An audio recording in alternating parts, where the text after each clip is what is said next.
Goa Camarines Sur, isa sa pinakamaunlad na bayan dito sa Partido area. Ebidensya ng patuloy na modernisasyon kahit dito sa probinsya. Sa unang tingin ay masasabing halos lahat ng infrastruktura ay mayroon din, kagaya ng mga maunlad na lugar dito sa Pilipinas. Kagaya ng bagong-bagong Goa Integrated Central Terminal. Dito dumadaan ang mga transaksyon papunta sa loob o palabas man ng bayan.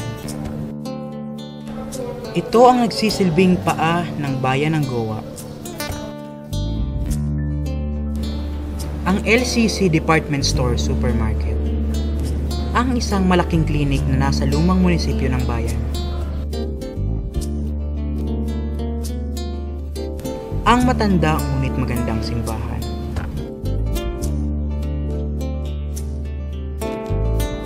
Ang lugar pasyalan o ang parke sa lugar na tinatawag nilang Patio.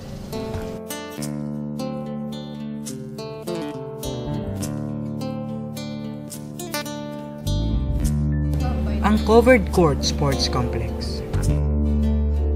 Ang istasyon ng pulis. Sa loob ng pamilihan nakalagay ang iba't ibang paninda para sa mga ilang pangangailangan ng mga tao sa bayan. Nandito rin ang ibang mga establishmento na nagsisilbi sa mga tao. Ang mga kainan, bakery at iba pa.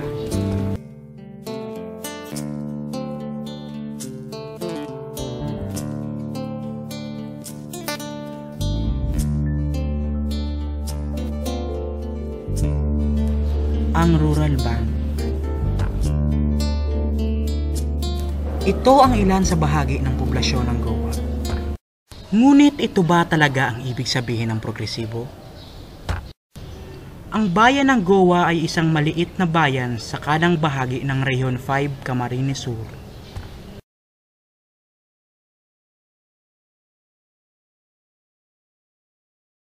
Dito namin napuntahan ng isang maliit na barangay.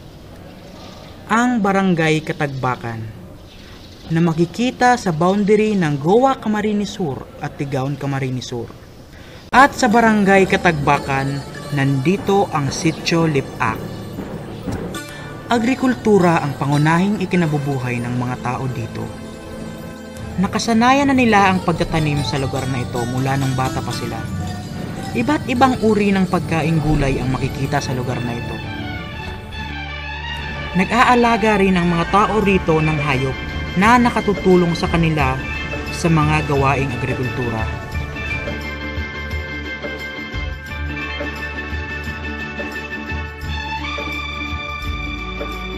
Umaasa sila na sa pamamagitan nito, mapapagtapos nila ang kanilang mga anak at makatulong sa kanila sa mga darating na panahon, ang mga batang lipak.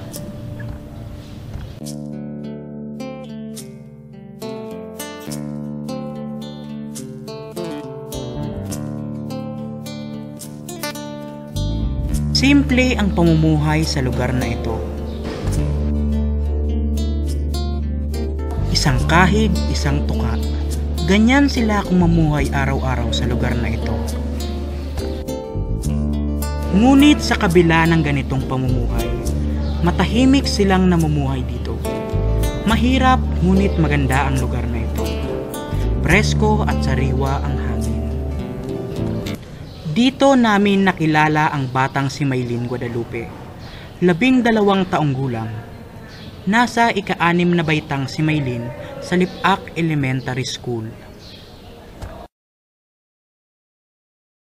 Isang ordinaryong bata si Maylin, katulad ng ibang mga bata, naglalaro, nakikihalubilo at nakikipagsaya.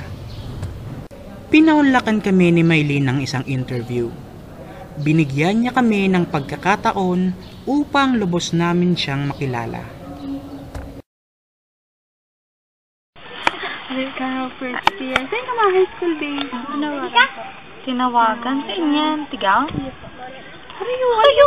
Harayo! Kulap nitan. Kulap nitan. Ay, harayo unaan. Pero ang kilometro ang bibihe sa iling mo. Pero ang oras ka naglalakaw sa Arasaw. Oh, nagsasakay ka man? Mayon sa kayong Ano digdi. nga talaga? Bisikleta. Oo. Hindi mo ang bitis niya. Ito nakabitis lang talaga siya. Red. Sure. Eh talaga, as in? Nagbibitis ka lang halit eh. Halit. Oh. Ano nga rin mo buong Guadalupe? Ay, sino? Taga-digdi ka talaga sa ano? Ay, talaga. Tabi pisado mo. May bisado kaya kami taga-Guadalupe. Albay. Mga taga College ka. Ano ang gusto mong maging kurso? Pulis po. Gusto mong maging pulis? Sa ano?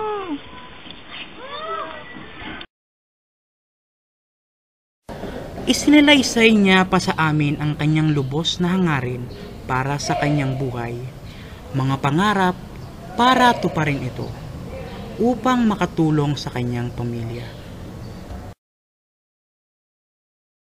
Desididong makatapos ng pag-aaral si Maylene. Sa gusto mo makatapos sa pagklase, hilingon mo, pwede ka man sanang yan, makatabang. Isipan mo, harayo na mara ang tig-uulian mo, harayo na mara, ibaga, aral daw kang naglalakaw, o. Pero ang oras daw, ang lakaw din, oo, pero ang oras daw, bibi, ang lakaw mo. Gusto mo man magklase sa ano? Outside digdi. Oo, kagakal talaga tayo. Sige, sanay ka ba sa akin? Tanghali, bandang alas 12 na ng araw na iyon, pauwi na si Maylene. Sinamahan namin siya sa kanila upang malaman namin kung gaano kalayo ang kanyang nilalakad papuntang paaralan araw-araw.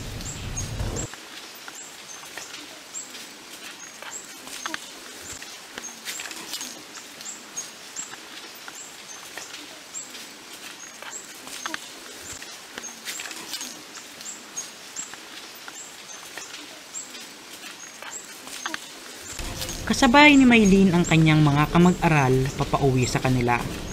Hindi raw nila ramdam ang init ng panahon at layo ng lugar.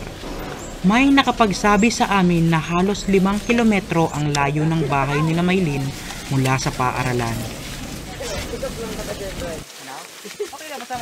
Masikip ang daan at mataas ang damo. Hindi ligtas para sa mga batang ito. May pangamba kami na baka may ahas sa dinadaanan nila. Maswerte kami at wala namang ahas sa araw na iyon.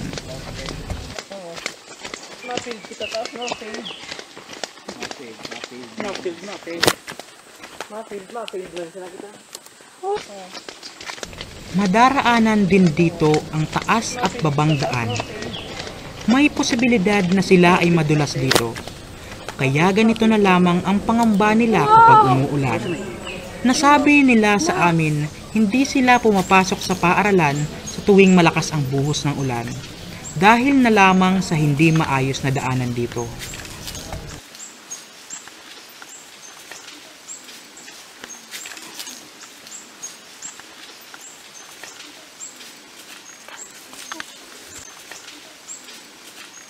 Iba-ibang hirap ang aming nadaanan sa lugar na ito. Hindi namin lubos maisip na ganito pala ang araw-araw na nararanasan ng mga batang ito sa paglalakad papuntang paaralan.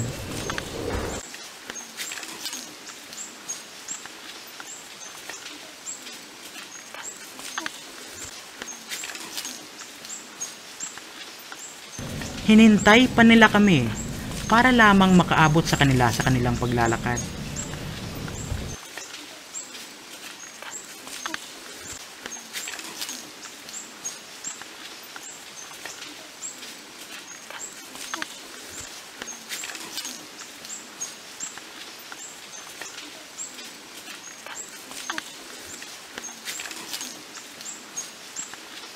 Narating namin ang bahay nila Maylene bandang alas 2 na ng hapon.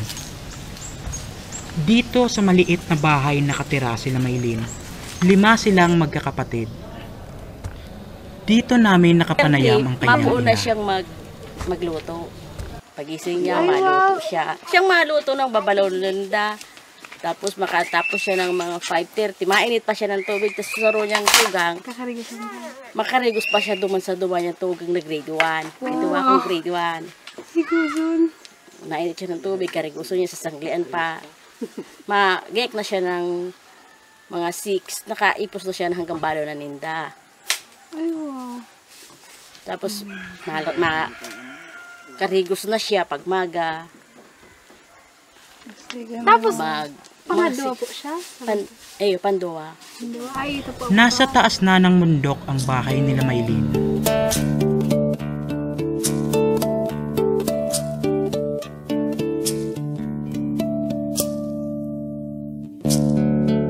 Sa pagtatanim namumuhay sina Maylin, dito na rin sila umaasa sa kanilang araw-araw na pangangailangan. Iyo po palan ining mga sa tanong mo lang po napapaklase po nindo ang sino mga ate ano po. Iyo. Dako mo. Hindi rin niya. Pag pinabakal mo yan, dyan may kinukuha sa gabos. Wow. So mga tanong, dyan kukunin sa pang-abono, sa pagtanim niya uli. Mukha kong budget si nanay. Iyo talaga po. Kaikuhan. Ano takot ako mag-iinak? Kadaklan baga Masipag na bata si Maylin. Hindi kagaya ng ibang bata na pagdating sa bahay ay naglalaro at nanonood ng telebisyon. Si Maylin ay gumagawa ng mabibigat na gawain. Kagaya ng pagkuha ng panggatong na kanilang gagamitin.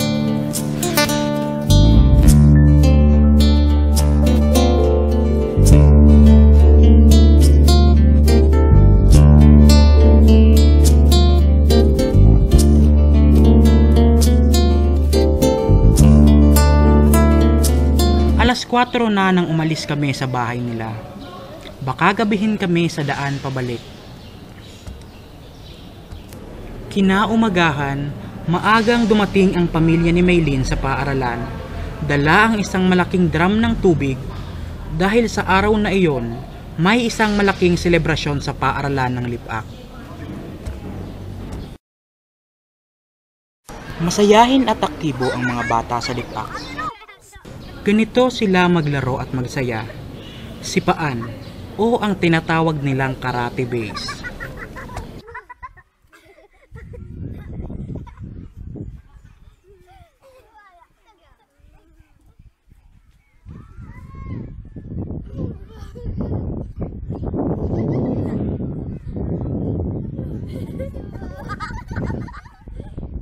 Abala ang lahat at nagtutulong-tulong upang mapaganda ang lugar.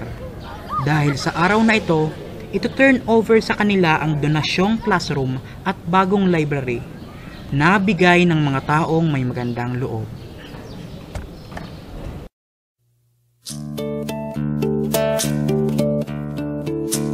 Sige nang ditas kalimbahin ng isa sa mga ito.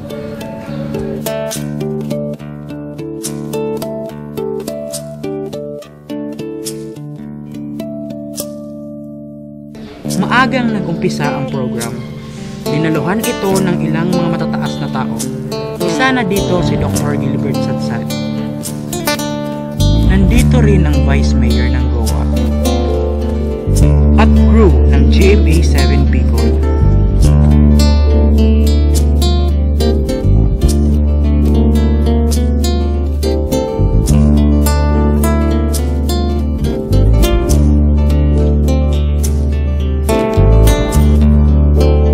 Si Miss Flor Johnson ang isa sa nagbigay ng bagong classroom at library. So I'll do it. Yeah. Ano pa? Pero mas wait ang lipak. So ang next ko nilalaog naman ang Lawi Buhay. Thank you very much. Thank for this is the 4th library we built now. So sabi ko, i-pray nindo, 100 libraries ang goal ko. Ayun. So I'll be here till April. Bidakul pa ako siguro mga 45 schools pa ang dito sa town in our cities. So may mga, I think we have 25 boxes ng mga books. Kung napitata on one inning time ang mga high school, ang ano nang una mga saradi because they need the help. mga remote. So, and then may mga bado pa, kaya iba pa iyan. Kung kaimuhan kompleto. Oo, sa abo kaya pinagpa-repair na kami nagpa-repair kami ng toilet. Tapos sa dulo may nag-donate ng toilet. Pero iba ngayon tapos. Salamat. So, ang ano nilang sa Indo, supportahan Indo, mga projects hindi. Dahil ang counterpart Indo, gusto ko kung nag-donate kami, ang foundation ko, ang counterpart ng Saraba. Ayun na. Pagkabot ako pa, nagpipintura. You know?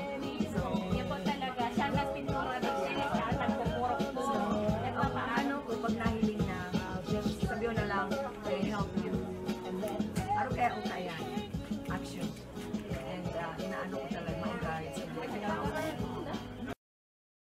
Nakapanayam namin si Dr. Gilbert Sadsad. I'm Maria Rochelle Salvison and they are my group mates. We are doing projects for our English field. So here we are. Sir, what can you say about the improvement of Lipak Elementary School? Can say sir na siguro po nung dati, saka yung ngayon po, yung ano po yung pinagkaiba nila? So, ano po, yun lang po. Honestly, from the very start, I have not seen this place. It's the first time I visited.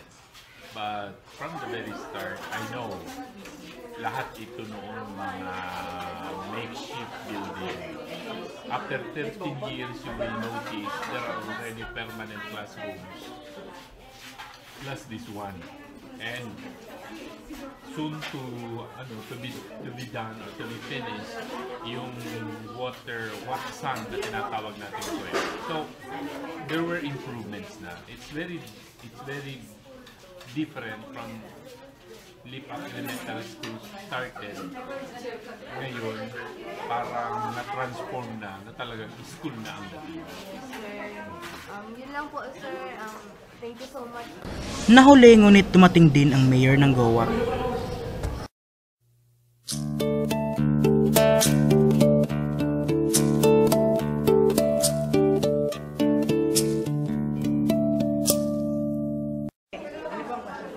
Based from namin sa Lipak from your leadership or continue ng leadership. Ito siya na, you know? Sige po. At mapanalang pa ako. Oh, isa mo ini. Nahinda po ang progression ng Goa kasi sa mga tao po. Ano po ang vision na designing as part of the progressing or continuous progression Goa? Ano po nga Lipak Elementary School, as you would know, pinunan po ng local government ng Goa. So the lot was purchased with local funds and then from there, evolved po yung Lipak. Initially po, atas ini sa Katagbakan Elementary School and now mahilang po rin doon sa magtabang kang local community, depend in local government unit. So nag-sprout na po yung school building. So, sa mga lugar dito, lalo po ma-improve sa namin yung mga estudyante. Mas mapakaray po ang ganda na pag-aaral. Pag magayon po ang eskwela, ganun po ang resulta sa education sa mga estudyante. So, saro pa po din yung concern na mas lalo pong ma-develop ang area. Sa papakarin mo po ang tinampo, bako po yung existing na tinampo, kundi ito-connect mo po sa sarong lugar na mas haliputan naman. So, with that, makakabot po din yung kuryente, mas lalo pong mapakarin yung lugar na ito. Thank you very much. Thank you po. Masaya at matagumpay na natapos ang selebrasyon. May bagong classroom na at library ang mga bata rito.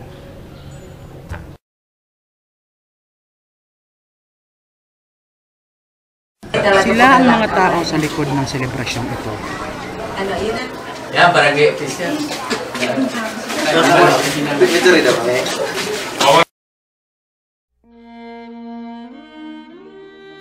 Napaisip kami, ano kaya ang magiging kalagayan ng mga batang ito sa darating na panahon kung wala ang mga mabubuting taong ito? Matutupad pa kaya nila ang kanilang mga pangarap? Mauukit pa kaya sa kanilang mga mukha ang saya at tuwang kanilang nadarama? Makakatulog ka pa kaya kung makikita mong naghihirap ang ganitong mga tao sa kabila ng kaginhawahang nararamdaman mo sa buhay? Nasa iyo ang simula. Bumangon ka, tumulong ka. Sama-sama tayong lalaban sa kahirapan. lalaban sa kahirapan kasama ang mga batang lipat. When I find myself in times of trouble, Mother Mary comes to me, speaking words of wisdom, let it be. And in my hour of darkness, she is standing right in front of me, speaking words of wisdom, let it be. Let it be, let it be, let it be, let it be. Whisper words of wisdom, let it be. And when the broken-hearted people living in this world agree, there will be an answer, let it be. For though they may be parted, there is still a chance that they will see. There will be an answer, let it be. Let it be. Let it be, let it be, let it be. There will be an answer. Let it be. Oh, let it be, let it be, let it be, let it be. Whisper words of wisdom. Let it be. And when the night is cloudy, there is still a light that shines on me. Shine until tomorrow, let it be.